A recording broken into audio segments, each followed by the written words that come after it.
Masih pada bab memuliakan para ulama dan orang-orang yang punya keutamaan. Allah Subhanahu wa taala berfirman, "Hal yastawil ladzina ya'lamun wal ladzina la ya'lamun?" Apakah sama orang yang mengetahui dengan orang yang tidak mengetahui? Apakah sama orang yang berilmu dengan orang yang tidak berilmu? Jawabannya jelas tidak sama.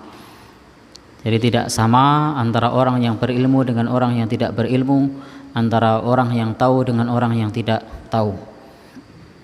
Al-alim, orang yang berilmu, ya'budullah ala basirah, beribadah kepada Allah dengan basirah, ya'rifu kaifa yatawadda, tahu bagaimana cara berwudu, wa kaifa yusalli, tahu bagaimana cara salat, wa kaifa yuzakki, tahu bagaimana zakat atau mensucikan diri, wa kaifa yasum, tahu bagaimana cara puasa, wa kaifa yahud, tahu bagaimana cara haji, tahu bagaimana cara berbuat baik kepada orang tua, tahu cara bagaimana silaturahim. Sementara orang yang bodoh di dalam beribadah kepada Allah Subhanahu wa taala, mereka hanyalah berdasarkan kepada persangkaan. Padahal kita ini dianjurkan beribadah bukan berdasarkan kepada persangkaan, tetapi berdasarkan kepada ilmu. Maka Bapak dan Ibu yang berbahagia yang dirahmati Allah Subhanahu wa taala, orang yang bodoh itu capek tetapi tidak memberi manfaat kepada dirinya, tidak memberi manfaat kepada orang lain. Bahkan ketika memberikan fatwa itu membahayakan dirinya dan juga membahayakan orang lain. Jadi fatwa karena tidak berdasarkan kepada ilmu itu membahayakan diri sendiri dan juga membahayakan orang lain. Sehingga tidak sama antara orang yang berilmu dengan orang yang tidak berilmu. Karena itu di ayat ini memberikan satu penjelasan kepada kita. Katakanlah, apakah sama orang yang berilmu dengan orang yang tidak berilmu? Ini mengajak kita untuk bertafakur, mengajak kita untuk berfikir, mengajak kita untuk merenung bahwa tidak sama hakikat orang berilmu dengan orang yang tidak berilmu. Baik, itu ayat yang sudah kita baca kemarin. Kemudian juga kemarin sudah kita bahas tentang kaitannya orang yang menjadi imam. Jadi Nabi mengajarkan kepada kita adabnya adalah aqra, yang paling bagus bacaannya terlebih dahulu. Kalau bacaannya semua sama, maka yang paling paham tentang sunnah. Kalau semua pemahaman tentang sunnahnya sama, maka yang dianjurkan adalah aktsaru taqwa, yang paling takwa. Kalau takwanya semua sama, maka baru kemudian pilihannya kepada orang yang umurnya lebih tua. Insya Allah ini tidak ada yang sama kalau umurnya lebih tua. Demikian pula kalau ada penguasa setempat di situ, maka penguasa setempat di situ yang lebih berhak untuk menjadi imam, seperti RT-nya, dukuhnya, takmirnya, itu yang lebih berhak dibandingkan orang lain. Baik, kita masuk pada hadis saat ini, pembahasan kita saat ini. Karena Rasulullah sallallahu alaihi wasallam, dulu Rasulullah sallallahu alaihi wasallam, ini masih dari Abu Mas'ud ya. Dulu Rasulullah sallallahu alaihi wasallam yamsahu manakibana, mengusap pundak-pundak kami fis shalah, pada saat salat. Jadi pada saat salat beliau merapikan shaf dengan mengusap pundak-pundak para sahabat yang menjadi makmumnya. Sehingga sunnah bagi kita ketika pada saat mau sholat, bagi imam itu untuk merapikan shaf terlebih dahulu. Jadi tidak langsung maju lalu takbir, tetapi hendaknya menghadap ke arah makmum terlebih dahulu, diluruskan shafnya, dirapatkan. Tentu dalam kondisi yang normal. Untuk kondisi saat ini bisa dimaklumi kenapa shafnya tidak rapat. Tetapi konteksnya adalah dalam kondisi normal. Nabi kemudian bersabda, istawu wala takhtalifu. Jadi diperintahkan untuk merapikan shaf dan jangan berselisih. Fatakhtalifa qulubukum, maka hati kalian akan berselisih. Insyaallah kalau kita tidak ada persoalan, tidak ada masalah dengan saudara kita, dengan tetangga kita, dengan kawan kita, dengan orang di samping kita, tidak jadi soal, tidak jadi masalah kalau harus rapat dengan temannya. Tapi kalau kemudian tidak mau rapat, nah ini ada hatinya yang berselisih, mungkin menganggap dengan anggapan yang berbeda dengan apa yang diinginkan, sehingga Nabi menyebutkan kepada kita jangan berselisih, maka hati kalian berselisih. Maka tanda hatinya berselisih ketika kita tidak mau merapikan, tidak mau merapatkan shaf. Jadi kalau shafnya tidak rapat dalam posisi normal tentu ini ya, tidak mau bersentuhan dengan yang lain, itu ada di hati yang tidak srek. Maka kalau kita srek dengan kawan kita, kalau kita nyaman dengan teman kita, insya Allah kita mau bersentuhan dengan yang lain. Kadang orang kenapa tidak mau bersentuhan, bajunya belum ganti, sehingga ada yang tidak srek. Kenapa tidak mau bersentuhan? Kakinya tritipen. Kenapa tidak mau bersentuhan? Keringatnya bau dan seterusnya. Nah, dalam masalah ini Nabi mengajarkan kepada kita untuk merapikan shaf, untuk meluruskan, merapatkan. Insya Allah tidak ada persoalan yang ganjil di dalam hati kita. Karena kalau kita berselisih berarti ada perkara yang diperselisihkan, ada yang tidak nyaman di dalam diri kita. Maka di antara kenyamanan kita dengan saudara kita, dengan teman kita, itu adalah merapatkan shaf, Dan beliau menyatakan liyalni minkum ulul ahlam wan nuha. Ini sabda Nabi Shallallahu Alaihi Wasallam, hendaknya menyampingi saya. Jadi kata beliau, hendaknya menyampingi saya anak-anak yang baru balik. Jadi tidak berada tepat di belakang Rasulullah Shallallahu Alaihi Wasallam. Maka memang idealnya yang berada di belakang imam itu adalah orang-orang yang mereka punya keutamaan. Jadi orang yang punya keutamaan, orang yang bacaannya baik. Tsummal ladzina yalunahum, kemudian setelah mereka, tsummal ladzina yalunahum, kemudian setelah mereka. Yakni yang dianjurkan berada di belakang Rasulullah sallallahu alaihi wasallam atau berada di makmum yang ada di depan, itu dianjurkan adalah orang-orang yang punya keutamaan. Sementara anak-anak itu kalau bisa ada di sisi kanan atau di sisi kiri. Tapi pada prinsipnya boleh tidak anak-anak ada di depan. Nah, jadi kalau ada anak-anak di depan, aslinya boleh atau tidak. Bapak dan saudara yang berbahagia yang dirahmati oleh Allah Subhanahu wa taala, di dalam bab ini disebutkan bahwa kita dianjurkan orang-orang yang ayataqaddam fi shalah itu al-aqilun al-balighun, yang berada di depan pada saat sholat itu adalah orang-orang yang sudah berakal dan orang-orang yang sudah balik. Sehingga mereka, orang-orang yang belum berakal atau belum balik, masih kecil, itu hendaknya berada di sisi yang lain. Seperti anak-anak kecil itu berada di sisi yang lain. Tetapi ini maknanya bukan berarti bahwasanya yang boleh ada di depan hanyalah orang-orang yang sudah balik dan berakal. Maka kita hendaknya di dalam bab ini bukan berarti kemudian mengeluarkan anak kecil dari shaf pertama, bukan. Jadi hendaknya kita tidak mengeluarkan anak kecil dari shaf pertama kecuali memang dia mengganggu. Jadi kalau dia mengganggu, dia ramai, dia tidak bisa anteng, itu baru dikeluarkan. Jadi silahkan nanti kalau misalnya di awal di shaf pertama itu yang penting tidak berada di belakang imam, tapi ada di sisi kanan atau di sisi kiri, tidak ada di tepat di belakang imam. Kenapa? Karena anak kecilnya tadi datang lebih awal, maka yang datang lebih awal dialah yang berhak untuk menempati posisi yang di depan. Nah, jadi dalam hadis Nabi ini bukan berarti anjuran yang di depan itu hanya orang-orang balik yang dan berakal saja, bukan. Karena Nabi tidak bersabda illa, kecuali. Nah, jadi beliau tidak memberikan kecuali yang balik dan berakal, tetapi beliau mengatakan hendaknya. Jadi beda antara lafadz kecuali yang balik atau kecuali yang sudah berakal. Berarti selain yang balik, yang berakal tidak boleh. Tapi Nabi mengatakan hendaknya, berarti anjuran. Anjuran yang di depan adalah yang balik dan berakal, bukan merupakan larangan. Kalau belum balik atau belum berakal tidak dilarang ada di depan, dengan catatan tadi anak kecil ini tidak mengganggu. Maka fa inna man sabaqa ila ma lam yasbiq ilaih.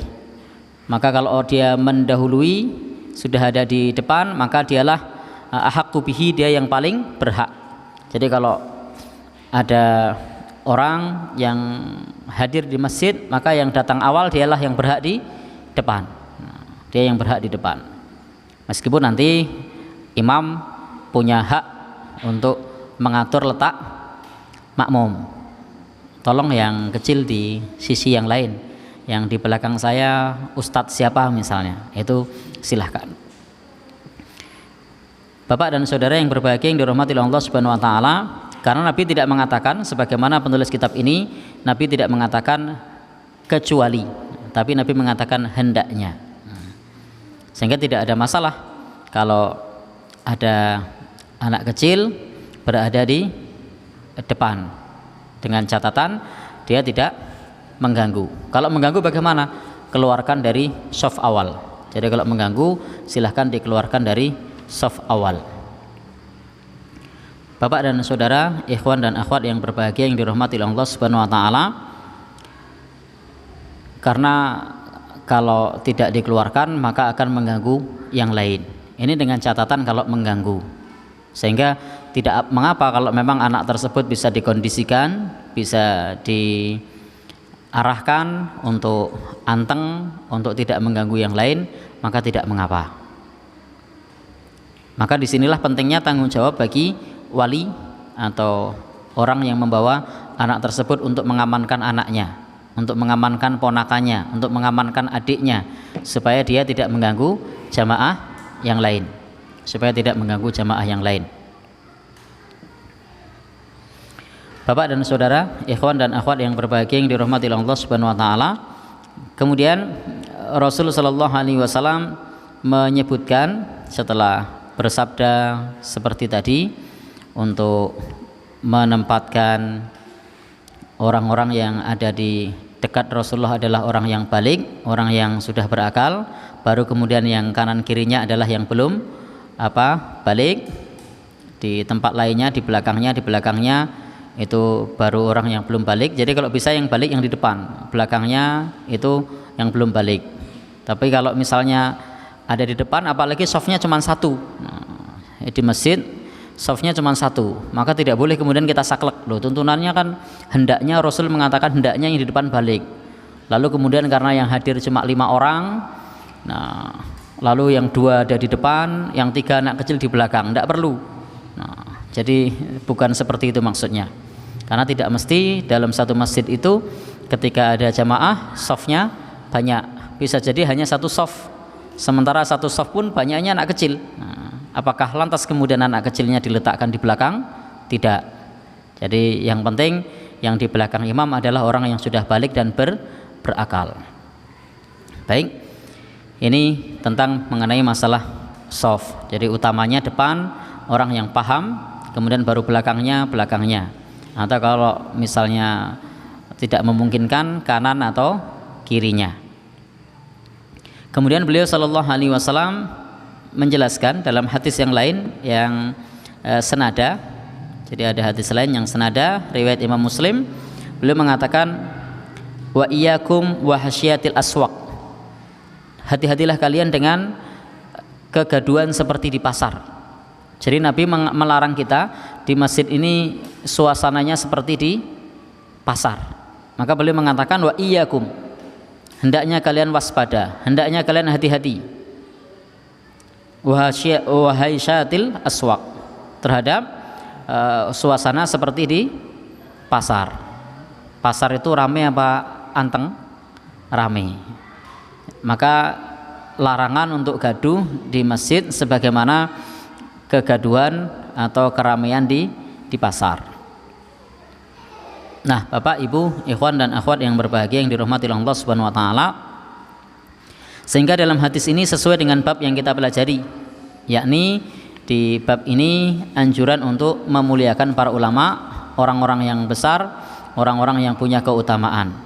Maka meletakkan orang yang balik, yang berakal itu ada di depan, baru kemudian di belakangnya atau di samping kanannya, samping kirinya ketika pada saat sedang sholat. Baik, hadis yang berikutnya ini hadis yang pertama.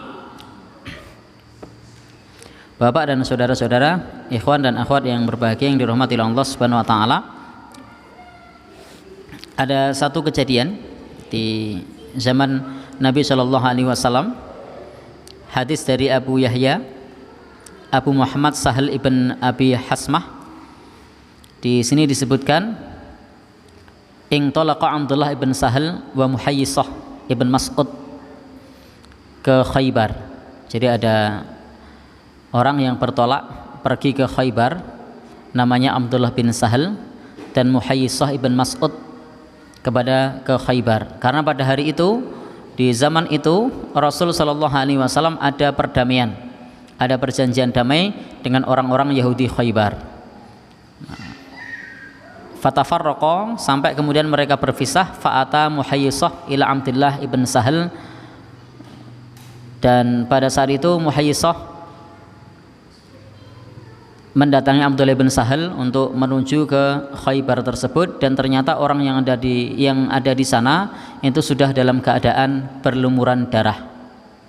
Jadi disebutkan wahwa yatashahhatu fi damihi qatilan, terbunuh berlumuran darah. Maka kemudian sahabat Nabi ini menguburkan orang tersebut. Jadi orang tersebut kemudian dikuburkan, summa qadimal Madinah, kemudian kembali ke Madinah. Jadi orang ini tadi ceritanya diutus Rasulullah untuk mendatangi Yahudi Khaybar ini. Ternyata orang yang dituju ini sudah meninggal dunia dalam keadaan terbunuh. Kemudian mereka kembali kepada Rasulullah sallallahu alaihi wasallam. Fantalaqa Abdurrahman ibn Sahal wa Muhayyisah, maka Abdurrahman ibn Sahal dan juga Muhayyisah dan juga sahabat yang lain mendatangi Nabi Shallallahu alaihi wasallam dalam keadaan terkopoh-kopoh, karena orang yang dituju sudah meninggal dunia dalam keadaan tragis berlumuran darah. Dan ketika hendak berbicara mereka, maka Rasul mengatakan kabir, kabir, yang berbicara yang sepuh, yang bicara yang sudah tua, yang sepuh.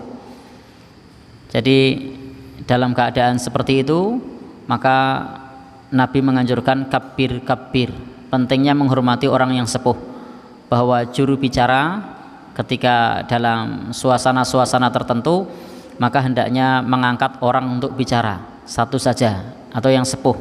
Kalau di tempat kita ada namanya talanging atur, wahwa ahdasul kaum, yakni dia adalah orang yang ditunjuk menjadi juru bicara dan yang lainnya kemudian diam. Sehingga tidak semuanya berbicara. Disinilah sesuai dengan bab yang kita bahas, bahwa Rasul Shallallahu alaihi wasallam menganjurkan pada saat itu yang menghadap beliau, yang berbicara, yang mewakili mereka adalah orang yang sudah punya pengalaman banyak atau orang yang sudah sepuh. Meskipun di situ ada sahabat-sahabat lain yang masih muda, tetapi yang dianjurkan adalah yang sepuh. Pentingnya menghormati kaum sesepuh, pentingnya menghormati orang yang punya keutamaan, dan pentingnya menghormati para ulama. Meskipun yang muda juga bisa bicara, tapi di sini salah satu adab menghormati orang yang sudah sepuh. Baik, ini adalah sebagai bentuk penegasan dari bab ini. Hadis yang lain, arani fil manam, aku melihat dalam tidur. Melihat dalam tidur itu mimpi. Jadi bahasa Arabnya mimpi itu melihat dalam tidur. Jadi karena tidur melihat. Ini kalau di tempat kita itu ada namanya apa? Tebak-tebakan cangkriman ya. Melihat tapi tidur. Opo? Mimpi. Nah, bahasa Arabnya arafil manam, melihat dalam tidur. Jadi pada saat melihat dalam tidur, Rasul sallallahu alaihi wasallam membawa kayu siwak. Faja'ani rajulani, lalu datang kepada beliau dua orang laki-laki. Salah satunya lebih tua dari yang lain. Jadi ini orang tua dengan yang satunya lebih muda, bukan orang tua dengan anak kecil. Jadi nanti beda perlakuannya antara orang tua dengan anak kecil. Tapi ini yang datang kepada Rasulullah dalam mimpi itu ada orang tua dengan orang yang lebih muda, atau orang yang lebih muda dengan orang yang lebih tua. ada dua orang. Fanawaltus siwak al-asghar faqila li kabir. Maka kemudian aku pada saat itu, kata Rasul sallallahu alaihi wasallam, memberikan siwak kepada yang kecil, tetapi disampaikan kepadaku berikan kepada yang sepuh, yang lebih tua. Maka kemudian fatafa'tuhu ilal akbar minhuma. Maka kemudian pilihan Rasulullah sallallahu alaihi wasallam dijatuhkan kepada yang lebih tua. Ini diantara cara menghormati orang yang lebih tua. Maka siwaknya tadi diberikan kepada yang lebih tua. Baik, ketika ini tentu pertimbangannya adalah pertimbangan umur. Nanti beda ceritanya kalau misalnya pertimbangan orang yang punya dengan orang yang tidak punya. Pertimbangan orang yang kekurangan dengan orang yang punya kelebihan itu pertimbangan lain. Ini adalah ketika pertimbangannya adalah terkait masalah usia. Dalam perkara-perkara yang lain kita tidak tahu, maka menggunakan pertimbangan usia yang lebih sepuh terlebih dahulu. Wa an Abi Musa radhiyallahu anhu, dari Abu Musa semoga Allah Subhanahu wa taala meridhoinya, qala berkata, qala Rasulullah sallallahu alaihi wasallam, Rasulullah sallallahu alaihi wasallam bersabda, inna min ijlalillahi taala, sesungguhnya di antara cara mengagungkan Allah Subhanahu wa taala, sesungguhnya di antara cara mengagungkan Allah Subhanahu wa taala, ikrama dzisyaibah, memuliakan orang yang beruban.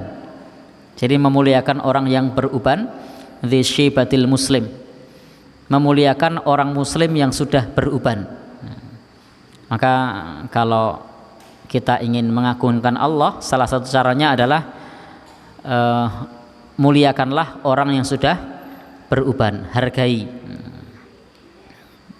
Kalau bicara, berikan kesempatan bicara terlebih dulu.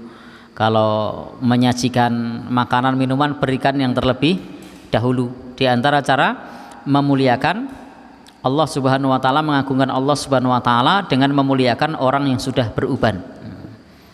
Alhamdulillah yang hadir di sini kalau dilihat belum banyak yang beruban. Sehingga ketika membagikan sesuatu tidak perlu melihat ini mana yang beruban, karena ini rata-rata belum beruban ya. Baik. Kemudian beliau sallallahu alaihi wasallam mengatakan wa hamilil Quran, dan kepada orang yang membawa Al-Qur'an, maksudnya yang hafal Al-Qur'an. Jadi yang hafal Al-Qur'an meskipun dia muda, dia juga dimuliakan. Jadi muliakan yang sepuh, yang tua, muliakan para orang-orang yang hafal atau penghafal Al-Qur'an, ghairil ghali fihi, penghafal Al-Qur'an yang tidak berlebih-lebihan, yang tidak melampaui batas. Maksudnya bagaimana? Bapak dan saudara yang berbahagia yang dirahmati Allah Subhanahu wa taala, di sini dianjurkan bagi kita untuk memuliakan penghafal Al-Qur'an yang tidak melampaui batas.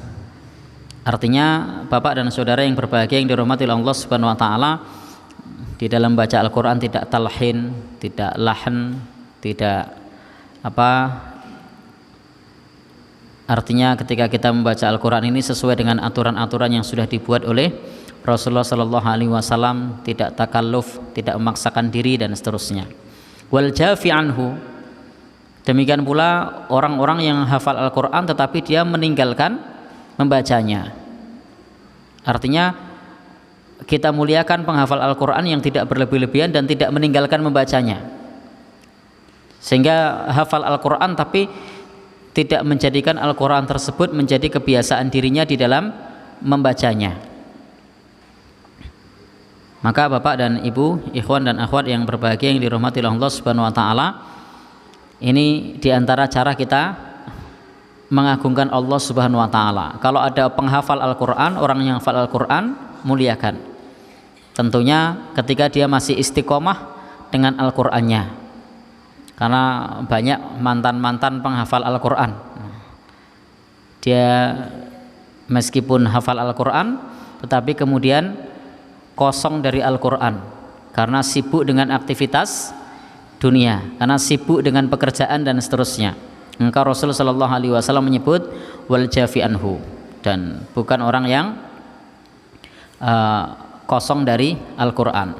Wa ikramadzis sultan, wa ikramadzis sultan, dan memuliakan penguasa al-muqsit yang adil.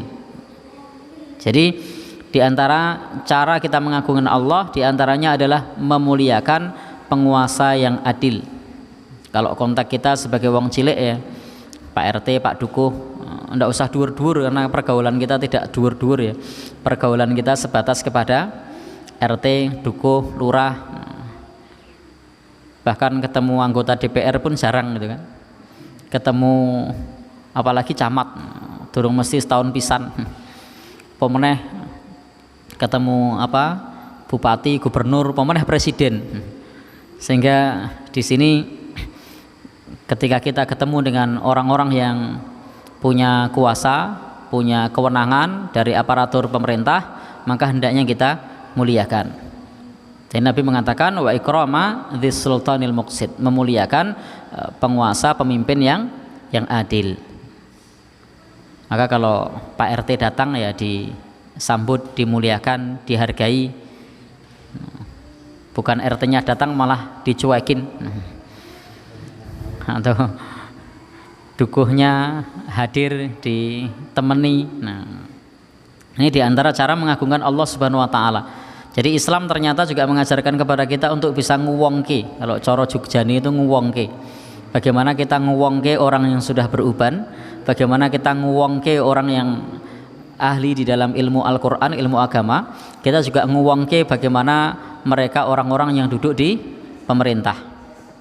Maka disinilah kita sebagai umat Islam diajarkan untuk memuliakan ulil amri. Ulil amri di situ menyangkut para ulama dan para umarok, menyangkut para ulama dan para umarok. Baik, Bapak dan Ibu, ikhwan dan akhwat yang berbahagia yang dirahmati Allah Subhanahu wa taala. Di bab ini sudah jelas sekali apa yang disampaikan oleh Rasulullah sallallahu alaihi wasallam kepada kita, pentingnya untuk menempatkan orang sesuai dengan kedudukannya. Saya jadi ingat ada satu riwayat, ada hadis yang menjelaskan kepada kita ketika Aisyah radhiyallahu anha suatu saat datang kepadanya seorang pengemis. Jadi ada pengemis yang datang kepada Aisyah. Pada saat pengemis datang itu, maka oleh Aisyah radhiyallahu anha pengemis ini diberikan sepotong roti dan pengemis ini tidak diperintahkan untuk duduk. Jadi pengemis ini langsung dikasih sepotong roti, tidak diperintahkan untuk duduk. Tetapi ketika ada orang lain yang pakaiannya bagus, rapi, pada saat dipersilahkan untuk makan oleh Aisyah dipersilahkan duduk. Maka sebagian sahabat bertanya, wahai Aisyah, kenapa kok perlakuannya beda? Pengemis tadi tidak disuruh duduk, sementara orang yang pakai pakaian yang bagus, yang rapi tadi kok disuruh duduk. Bapak Ibu, ini bukan merupakan ketimpangan dan kesenjangan perlakuan, bukan. Tetapi Aisyah mengatakan, qala Rasulullah sallallahu alaihi wasallam, ingzilun nas manazilahum, tempatkanlah manusia sesuai dengan kedudukannya. Jadi tempatkanlah manusia sesuai dengan kedudukannya. Maka begitulah cara kita menghormati orang, itu sesuai dengan kedudukannya. Pengemis tadi kalau disuruh mampir, suruh duduk malah tidak nyaman dia. Apalagi ditanya-tanya, omahmu ngendi, tambah tidak nyaman lagi. Jadi ada pengemis datang lalu suruh duduk, rumahmu mana, kenapa ngemis, tambah tidak nyaman lagi. Maka yang paling penting bagi dia adalah penuhi kebutuhannya. Sementara kepada orang yang punya kedudukan tadi, kalau kemudian dipersilahkan untuk duduk, maka kalau diajak bicara rumahnya mana, tidak ada beban. Tidak ada beban. Sehingga apa yang disampaikan oleh Aisyah tadi dari Rasulullah sallallahu alaihi wasallam, ingzilun nas manazilahum. Jadi letakkanlah manusia sesuai dengan kedudukan mereka. Bapak dan Ibu, ikhwan dan akhwat yang berbahagia yang dirahmati oleh Allah Subhanahu wa taala, sehingga kita di dalam bersikap, di dalam berbuat perlu juga melihat situasi dan kondisi di dalam cara menghargai dan menghormati orang lain. Sebagaimana pula di dalam berbicara, di dalam bertutur kata, itu juga seperti itu. Sebagaimana Rasulullah SAW menyampaikan, kalimun nas biqadri unqulihim, berbicaralah kepada manusia sesuai dengan kadar berfikirnya. Jadi Rasul mengatakan kalimun nas biqadri unqulihim, berbicaralah kepada manusia sesuai dengan kadar berfikirnya. Sekarang ini lagi marak di mana-mana membahas omnibus law. Maka kalau Anda silaturahim kepada kaum sesepuh, jangan bahas omnibus law. Ya, kenapa? Karena tidak sesuai dengan kedudukannya. Apalagi kalau sudah membicarakan mengenai masalah investasi, membicarakan masalah IT, era digital dan seterusnya. Maka kalau datang kepada kaum sesepuh yang biasa bertani, ya bicarakan tentang masalah pertanian, bicarakan tentang ternaknya. Nah, karena itulah bagian dari cara kita menghormati orang lain. Bagaimana cara kita menghormati orang-orang yang sudah sepuh, orang-orang yang punya kedudukan dan orang-orang yang punya keutamaan. Nah, Bapak Ibu yang berbahagia yang dirahmati Allah Subhanahu wa taala, ikhwan akhwat, di bab ini menjadi penting bagi kita untuk bisa meletakkan mereka sesuai dengan kedudukannya, terutama sekali kepada para ulil amri, yakni para ulama dan para umara. Wajib bagi kita untuk taat kepada mereka.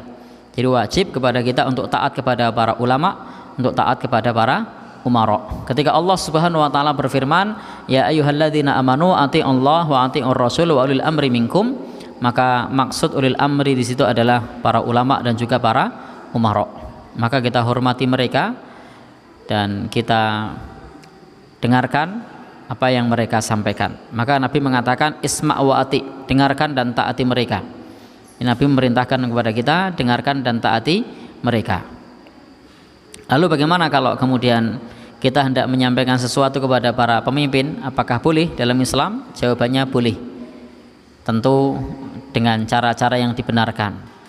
Karena Islam melarang bagi kita untuk mencela, mencaci maki. Maka kalau mau menyampaikan nasihat itu tidak sama dengan celaan dan juga cacian dan makian. Karena sesungguhnya bisa jadi kita mau menyampaikan sesuatu yang baik tetapi caranya tidak baik, maka menjadi sesuatu yang dampaknya panjang. Sehingga kalau memang mau menyampaikan kepada para ulama, kepada para umara, maka sampaikan, tetapi bukan dengan celaan, dengan cacian, dengan makian. Sangat bagus sekali kalau sesuai dengan apa yang disampaikan oleh para ulama, hendaknya menyampaikan dengan empat mata.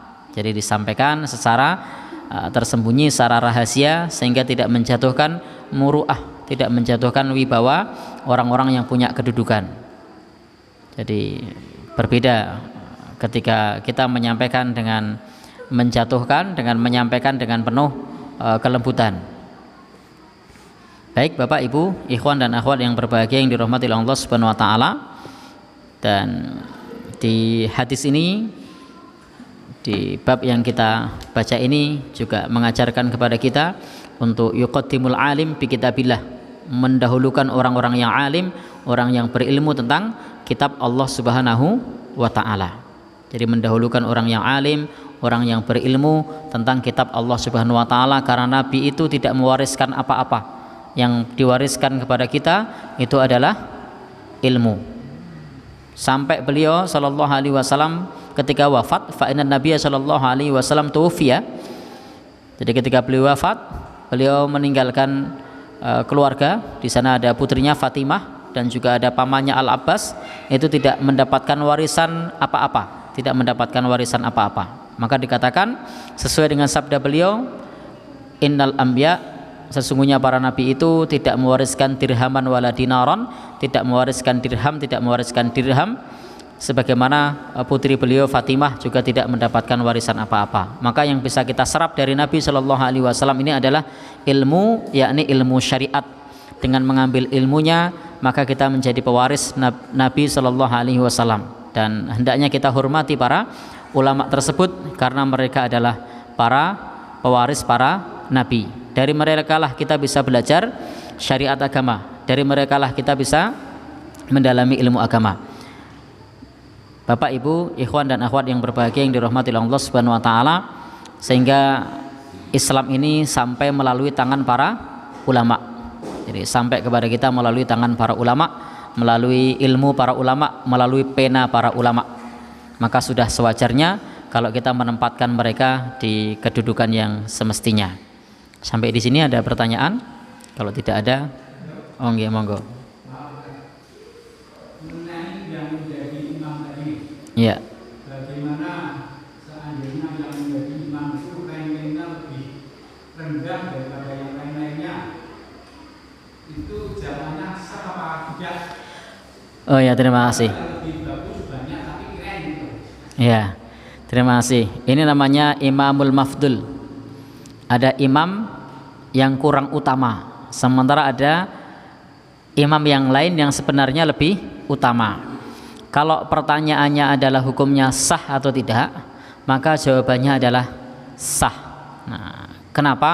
Karena Nabi Shallallahu Alaihi Wasallam pernah bermakmum kepada sahabat Rasulullah Shallallahu Alaihi Wasallam, pernah bermakmum kepada Abu Bakar, pernah bermakmum kepada Abdurrahman ibn Auf, dan pernah bermakmum kepada yang lainnya.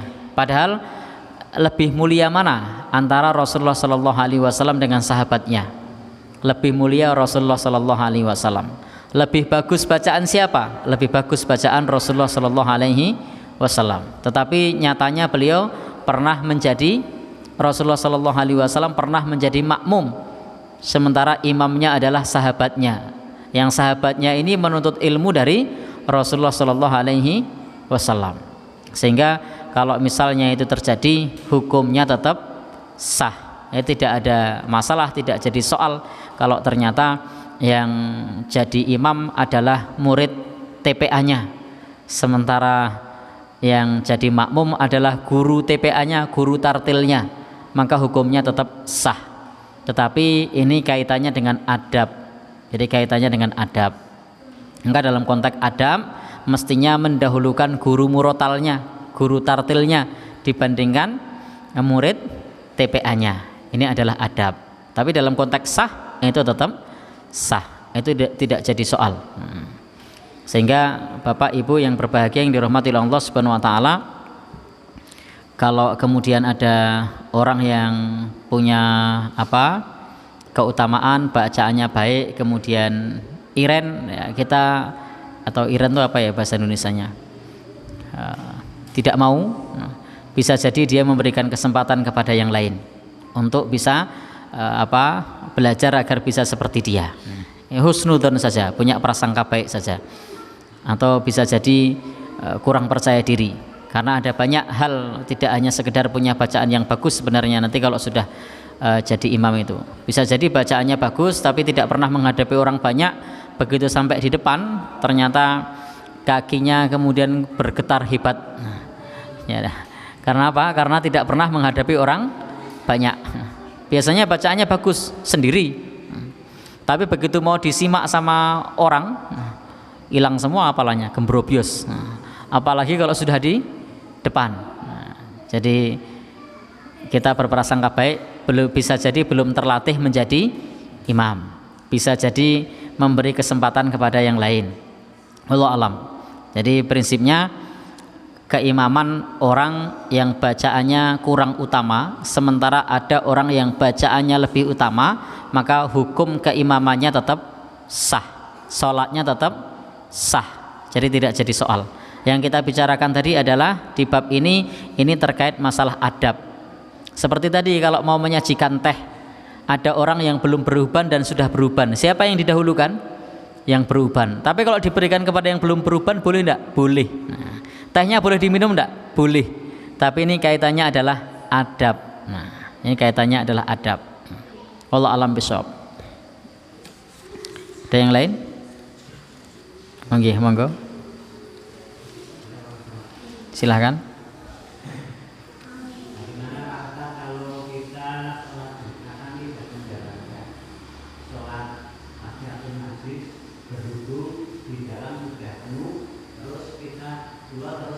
kemudian di luar di pelataran masjid itu wajib sholat sunat tahiyatul masjid atau tidak?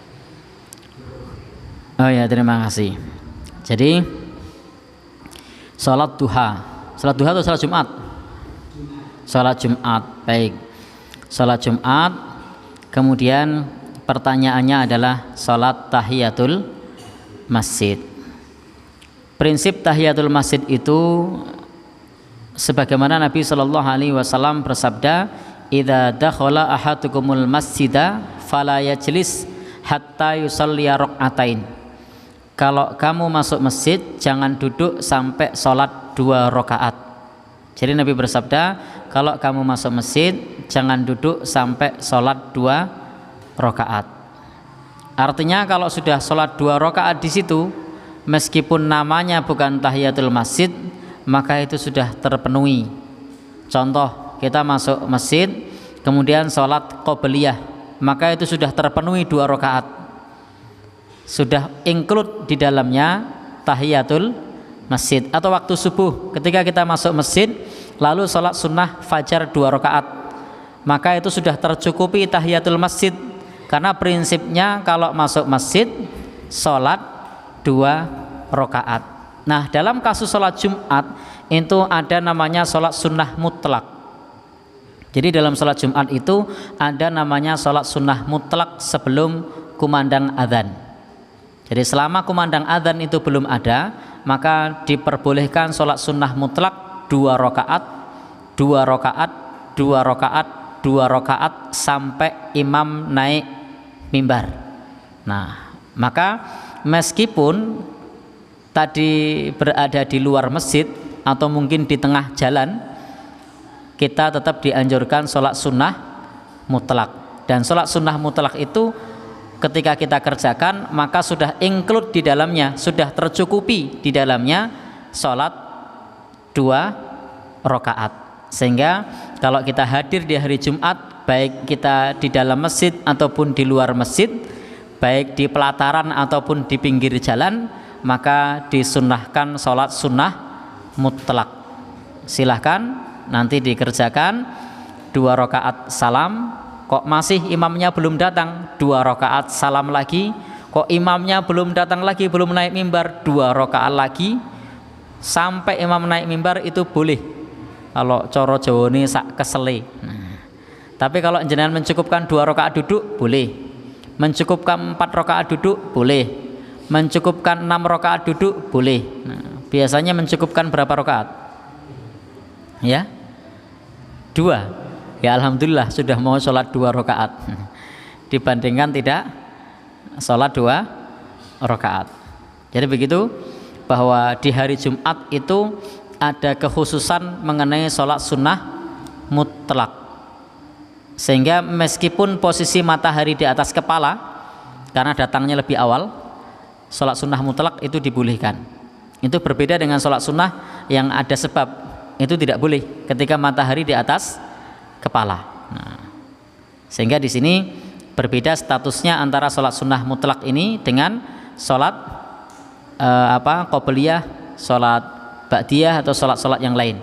Karena sholat sunnah mutlak ini meskipun dikerjakan sebelum adzan itu boleh. Tetapi kalau sholat yang pada saat hari lain, di hari Kamis, hari Senin, hari Selasa, sementara 15 menit atau 30 menit sebelum adzan, bolehkah kita sholat sunnah? Boleh apa enggak? Tidak boleh, karena matahari ada di atas kepala, belum tergelincir. Kapan matahari tergelincir? Matahari tergelincir ketika kumandang adzan. Jadi kalau di kita sudah ada jadwal sholat, begitu sudah masuk waktunya, itu matahari sudah zawal. Kalau waktunya belum masuk, berarti sudah zawal apa belum? Sudah tergelincir apa belum? Belum. Boleh sholat sunnah apa enggak? Enggak boleh. Loh kok Jumat boleh? Karena pada saat hari Jumat itu bukan sholat sunnah biasa, tapi sholat sunnah mutlak. Sehingga tidak jadi soal, meskipun 10 menit sebelum adzan, 15 menit sebelum adzan, itu boleh sholat sunnah. Tapi kalau di hari Sabtu misalnya, belum adzan kok jenengan sudah sholat, waktunya masih 15 menit sebelum adzan, itu matahari masih di atas kepala. Apalagi 20 menit sebelum adzan, 30 menit sebelum adzan, matahari masih di atas kepala. Boleh tidak sholat sunnah? Tidak boleh.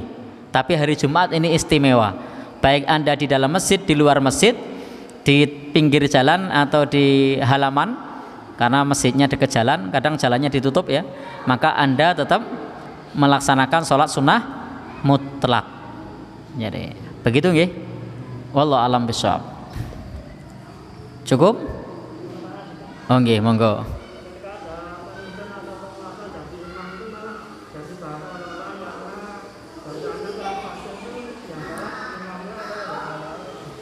Oh ya, ini ada pertanyaan, ketika ada penguasa yang jadi imam tapi bacaannya kurang fasih.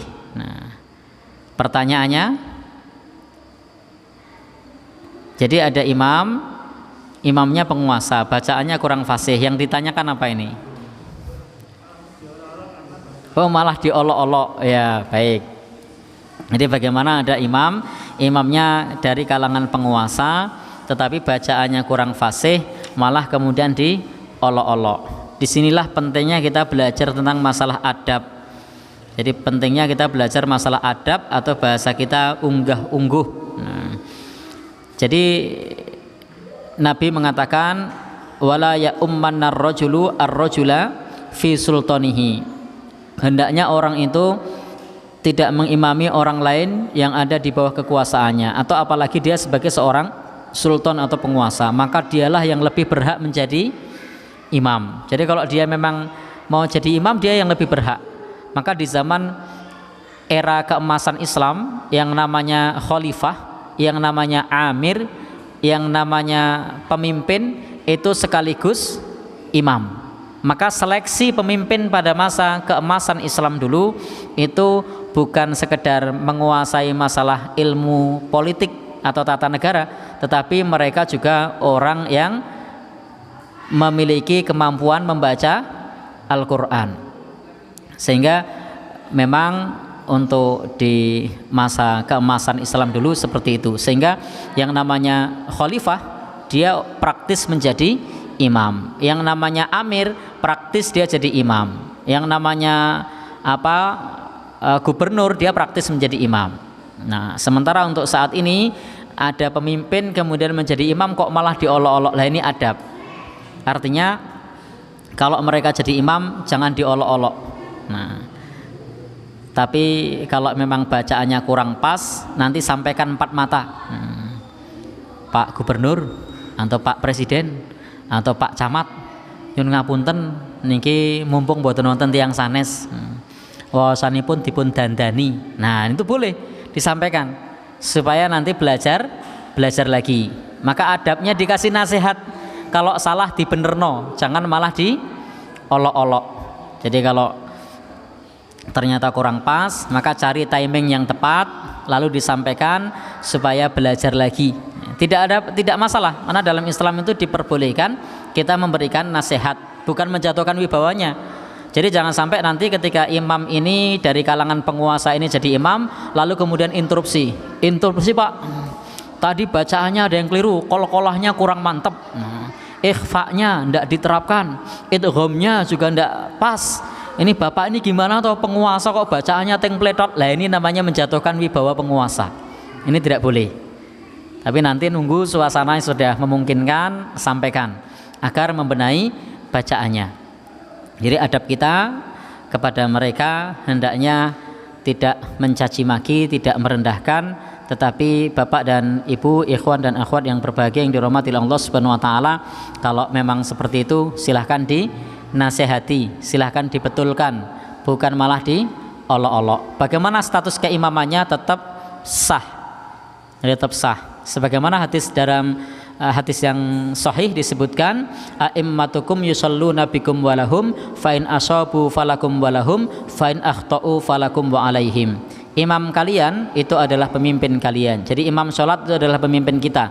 Fa in asabu falakum walahum. Kalau imam sholat itu benar, pahalanya untuk imam dan makmum. Fa in akhtau falakum wa alaihim. Kalau imamnya itu salah, maka dosanya untuk imam dan pahalanya untuk makmum. Jadi makmum itu aman insyaallah. Karena Nabi mengatakan fa in akhtau falakum, kalau imammu itu salah pahalanya untukmu.